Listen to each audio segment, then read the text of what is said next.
Welcome back. Tomorrow, millions of Americans will decide who the next president of the United States will be, while millions of Canadians will be anxiously watching and waiting to see how the night unfolds. Polling shows most Canadians are hoping Joe Biden defeats Donald Trump. But in terms of how the vote impacts Canada, the outcome is less clear.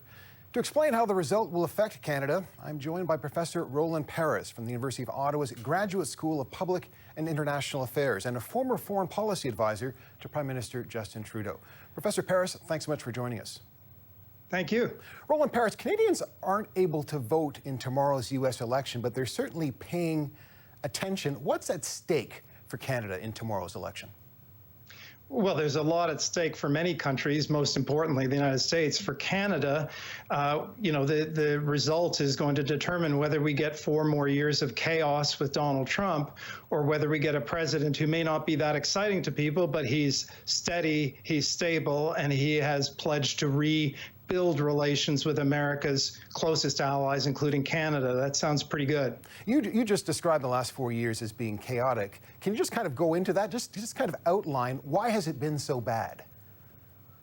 Well, I think everybody's familiar with the extensive chaos. It's a manner of governing for Donald Trump. But with regard to Canada in particular, of course, it started by his threats to tear up the NAFTA.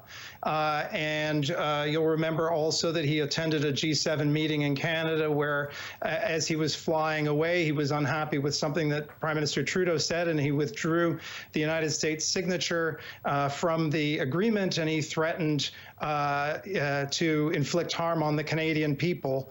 And we also saw more recently his attempt, or the administration's attempt, to block the sale of medical masks to Canadian customers. These are among the experiences that we've had in Canada that we are not used to from an American president. Now, I should say the Canadian government has figured out a way to manage with Mr. Trump, but 80% of Canadians don't trust him, and I think they have good reason not to. But there have been other prime ministers and presidents who didn't really get along. You know, JFK didn't like Diefenbaker that much. You know, there's that apocryphal story of LBJ shaking Lester Pearson. Does it matter whether presidents and prime ministers get along? And of course, Pierre Elliott Trudeau and Richard Nixon, too. This isn't really about the relationship between the prime minister and the president. They actually have a pretty good working relationship. You probably saw that he called, Trudeau called Trump after he was diagnosed with COVID.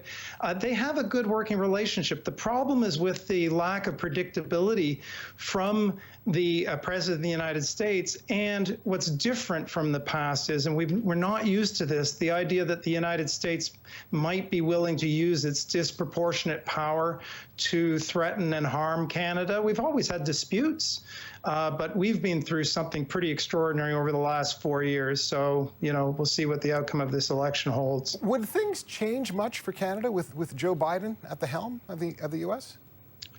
They would change a lot in some ways, and there would be certainly challenges with a Biden administration. I mean, there are a number of different issue areas where Joe Biden in his campaign platform is pursuing or promoting policies that are very well aligned with both Canadian public opinion and the Canadian government policy, like rejoining the Paris Climate Accord or recommitting to NATO, for example. And the tone of relations would certainly change. Biden's described Canada-U.S. relations as like family. I don't think that we would necessarily suffer harm with Trump, but we would always be on our guard for the unpredictable possibility of an attack or an insult or a threat. But what about Joe Biden's economic policies? Does that not pose a potential threat to Canada? It does indeed. I mean, they're both economic nationalists, and Joe Biden has been running his major platform is for a green recovery, and that includes the biggest Buy America proposal in U.S. history. So Canada is at risk of being sideswiped if he were to introduce sweeping new policies to privilege American companies and workers. And I'm sure that the that the Canadian government, is thinking about ways to propose joint approaches to, if he gets elected, to the people around Joe Biden in order to try to work together on some of these issues instead of running the risk of being sideswiped by those policies. By the same token, are there potential opportunities with another 4 years of Donald Trump in terms of policy and trade? Well, I mean, Donald Trump, there are a lot of people in Alberta who are quite concerned about the possibility of a Biden victory, at least insofar as Joe Biden is opposed to the Keystone Pipeline, whereas Donald Trump is in favor of it. He hasn't managed to overcome the impediments within his own system, but nevertheless, he's in favor of it. That would be an opportunity. And, you know, with the Trump administration, whether it's a re-elected Trump administration or Biden administration, the United States is moving in the direction of securing supply chains in a whole bunch of different areas, most obviously medical equipment and pharmaceutical ingredients. And Canada could work with the Trump administration on that. Canada's ambassador to Washington, Kirsten Hillman, told CBC on the weekend that Canada has no concerns about potential disruptions to Canada's economy should the U.S. presidential election be delayed or contested. Do you share her unconcern?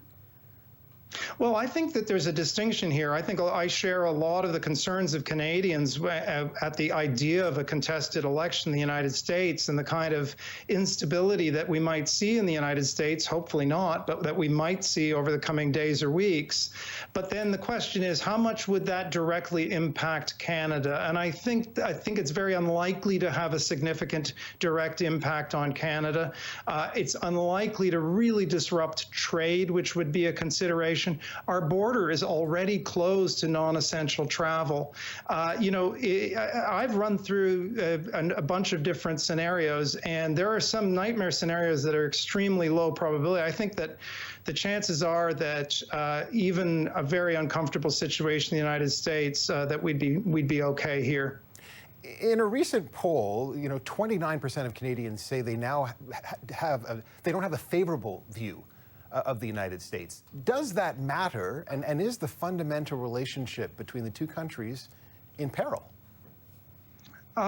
It could be with another 4 years of Donald Trump. I think that if he is elected, that a lot of people will ask themselves the question, not just in Canada, but in other parts of the world, is this America? Is this this isn't just an aberration? Is this the leader that the United States wants? And in other polls, Canadians have been indicating that they feel that Canada is becoming less and less like the United States. But here's the truth, is that it's a geographical fact. We have to manage our relations with the United States and government to government, that's for sure, and whoever is in the White House. So I think Canadians understand that even if they are not particularly fond of the president, they understand that as a country, we need to have a working relationship with whoever is sitting in the White House. Final question, who's going to win tomorrow? Yeah, I've been wrong way too many times, and I don't want to jinx it. So yeah, I'm with 80% of Canadians. Roland Paris, it's good of you to join us. Thanks so much. My pleasure.